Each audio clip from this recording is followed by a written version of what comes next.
Okay, But well, I see where I've this heard is your going. argument. So there will be no further arguments because I see that you're not going to agree to. Williams, is that your name, sir? That is my name. Basically, what happens is you were issued one citation. It had two violations listed on it. So it became two different cases, one with an A and one with a B at the end. But we have one informal hearing scheduled for both of those cases because they both arise out of the same transaction, so to speak. And I guess, Officer Kellums, is there anything before I begin? No, sir. All right. Mr. Williams, you're here because you were issued a citation. And in each of those two cases, so for each of those violations, you have three possible responses to the citation. You can first admit responsibility, be assessed the fines and costs, and be done with it. You could, as a second option, admit responsibility with an explanation, hoping that the explanation would cause the court to decrease the fines and costs a little bit. Or you can deny responsibility and have your hearing. It's my understanding that as to both cases, you wished to deny responsibility. Is that correct? That is correct. Okay. Well, here's how the hearing works. First of all, I guess I should read the citation. In the case ending with the letter A, it's alleged that back on November 19th of 2024, you were over at Fountain Street near Meacham Avenue in the city of Battle Creek, and you were issued a citation for not being able to provide a proof of insurance. This is a civil infraction. If you were found responsible, all other things being equal, the court would assess $125 fines, costs, and fees. It is a 0-point ticket. And in the second case that ends with the letter B, that same date, time, and place, you were issued a citation for having an expired registration plate. That is also a civil infraction. It is also a 0-point civil infraction. If you were found responsible, all other things being equal, the court would assess $110 fines, costs, and fees. So first question, is that the ticket or the two cases that you thought you were appearing about, Mr. Williams? It is. Okay. And same question to you, Officer Kellums? Yes, sir. Very good. In every civil case, the plaintiff has the burden of proof. And in a case like this, that burden of proof is called by a preponderance of evidence. Only question I have is, will the laws of the U.S. Supreme Court be applicable? And the federal statutes and definitions of motor vehicle and automobile be applicable in this proceeding? They are the state of Michigan laws that will be applicable. Okay. The other question is, are you already not bound by U.S. Supreme Court rulings? Every court is bound by relevant Supreme Court rulings. Okay. All right. I'm not sure why you're asking that, but that's okay. All right. So if you would both raise your right hands. Very good. All right. Officer Kellums, if you would begin, please. So on November 19th, 2024, I was on patrol for the Battle Creek Police Department. When I observed the vehicle that Mr. Roosevelt was driving, I observed that it had expired tags on the vehicle. I then conducted a traffic stop on Fountain Street near Meacham Ave. Found Mr. Williams to be driving the vehicle, where I issued him the citations. When speaking with Mr. Williams, he could not provide insurance, and his tags were expired. Okay. Do you happen to know when they expired? I do not off the top of my head, sir. Okay. What made you think they were expired? The wrong color and the wrong year on the plate itself, or some? Yes, sir. Yes, sir. All right. Did Mr. Williams say anything to you during the stop about having insurance or not having insurance, or anything about the tags on the plates, anything like that?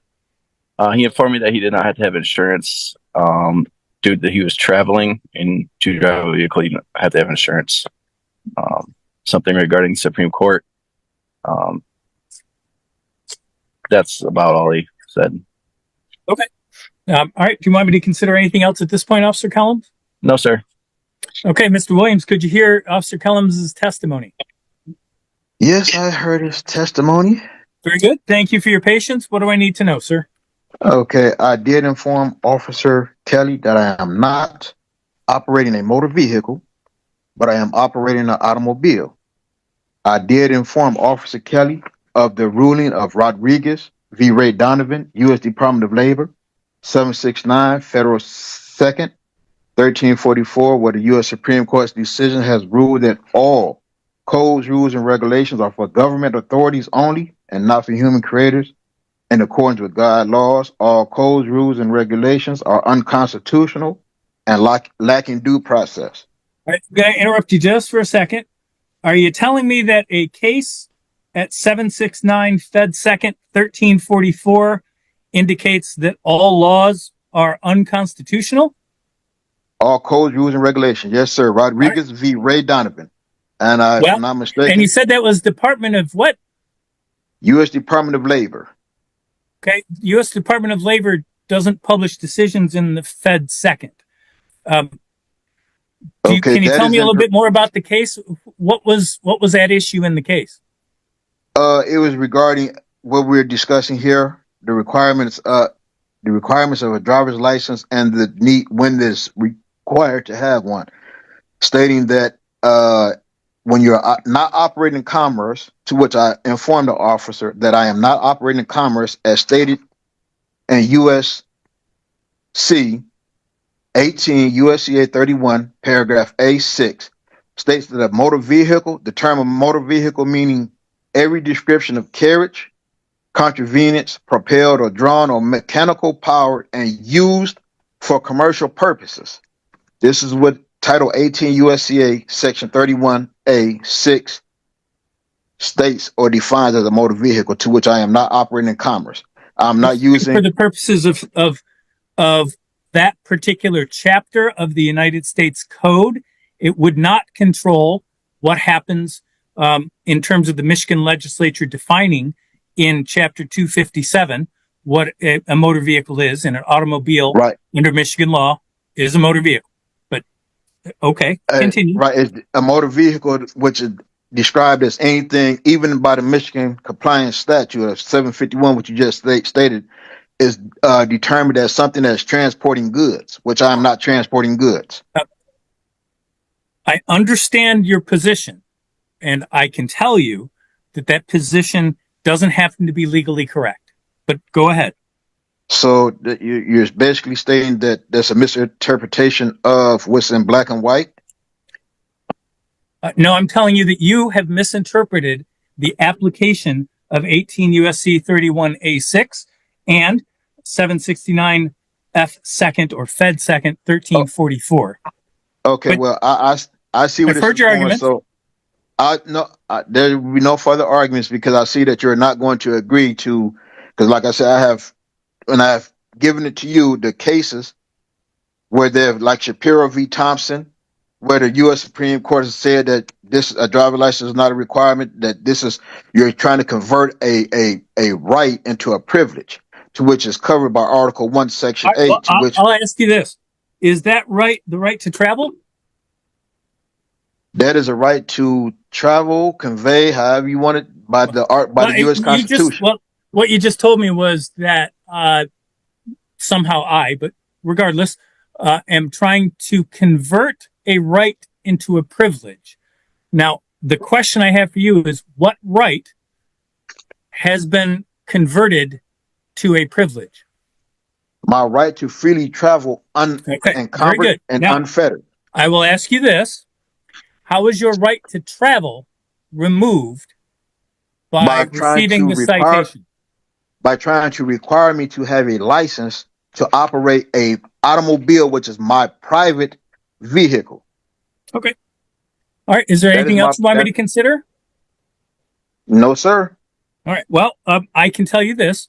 The Michigan motor vehicle laws, including the laws that require you to carry insurance, that require your vehicle to be registered, and require that registration to be current, do not run in violation of any right to travel under the Constitution or the United States Supreme Court decision that you have cited. In fact, Michigan courts have held that essentially the right to travel means the right for you to move from A to B, Mm-hmm. not the right not the right for you to travel from A to B under your most convenient way.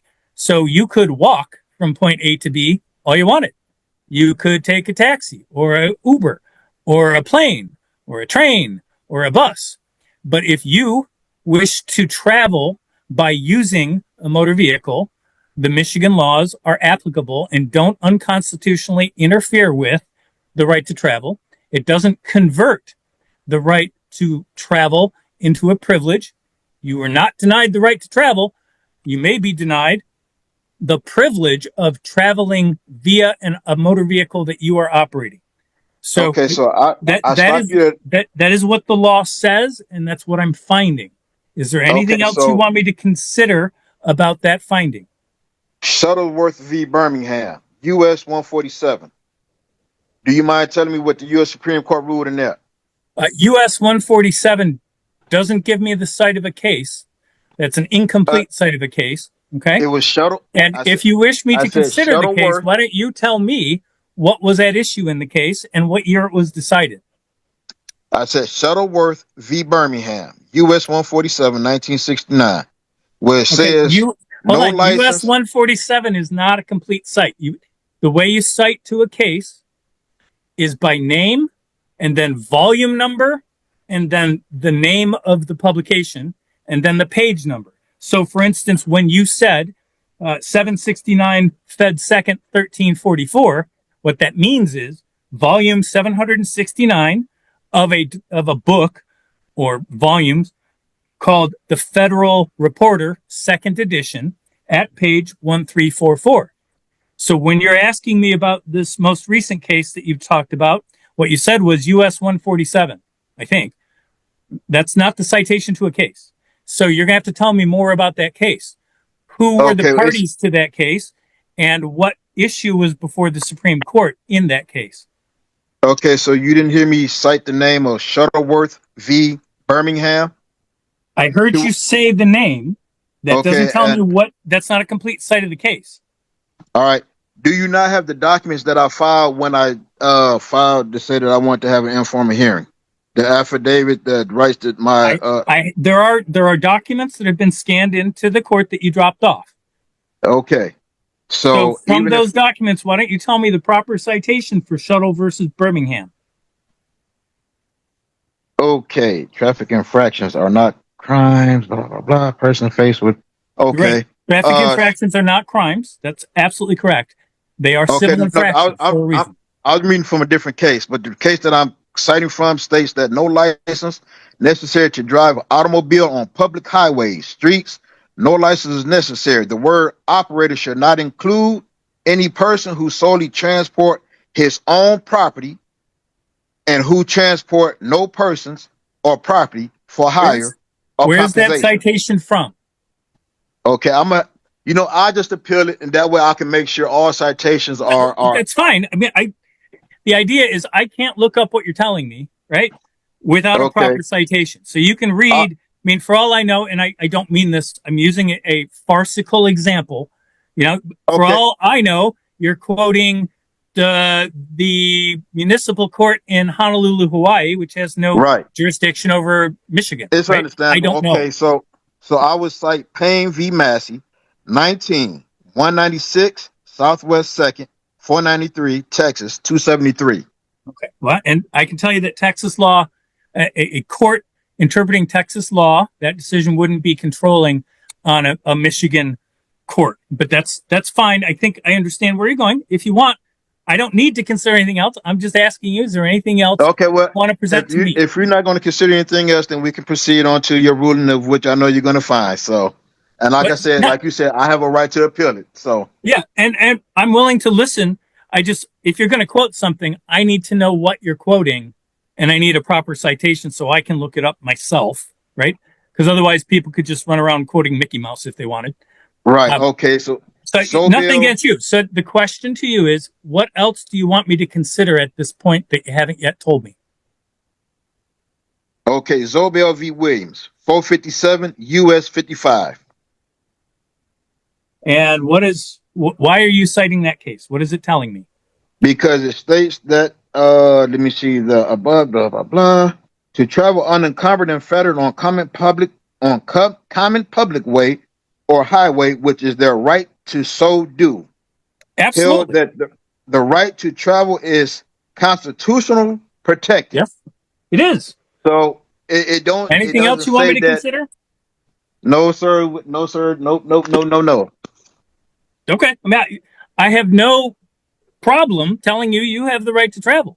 I have no problem telling you you have the constitutional right to travel. All citizens do. No doubt about that. One But I, question. Is there a difference between a motor vehicle and an automobile? Is there a difference?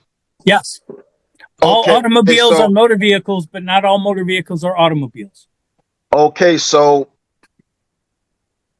is my automobile not my private personal automobile that's not being used in commerce? I would have no idea the use of your motor vehicle, and it's not relevant to me for the purposes of deciding whether you're responsible for these civil infractions. Okay. Well, I have nothing else for you to consider. Well, very good.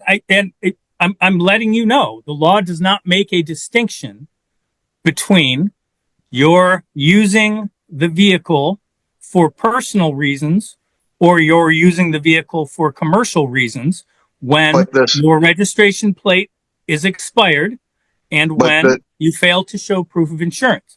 Both of those are but the required MCL for language. both of those are required under Michigan law for anyone operating any motor vehicle. That's what I can tell Okay. you. So Correct. if you, A motor vehicle to which I am not operating a motor vehicle, and this is what we are trying to I guess, uh, circumvent. yeah, I am and operating my it's not automobile, circumventing. not a motor vehicle. I can tell you that an automobile is considered a motor vehicle under the Michigan Motor Vehicle Code. So that's fine. Is there anything else you want me to Nope. consider? Nope. Very good. All right. So I've listened very carefully to the evidence. I do find that it's more likely than not that when you were required to by Officer Kellums at a traffic stop show proof that your vehicle was insured, that you failed to do so, and that it is more likely that your operator's, or not your operator's license, I'm sorry, the registration plates on the vehicle were expired. So I'm going to assess the $125 on the no proof of insurance case and the $110 on the expired plates case. What I'll do is I'll type up two judgments. I'll be sending them out to you. I believe we have your current address, but I'm going to confirm that the address that you want things sent to, Benton Harbor 49022. Is that correct? That is the address. I don't know where the other address is coming from, but that is my address. Well, I don't know what other address you're speaking of, but that's the address the court now has for you. So both of All those right. judgments, they'll go out in the mail on Monday. And so it'll take, a couple days to get to you or whatever, but you should have copies of them. Certainly, I would say by the end of next week. If you don't, you can always come to the court and obtain a different copy, or you can call the court, and if they have to, they can try to email one to you, but they'll go out in the mail on Monday. And what I'll do is I will put February 14th as the date that those payments are due.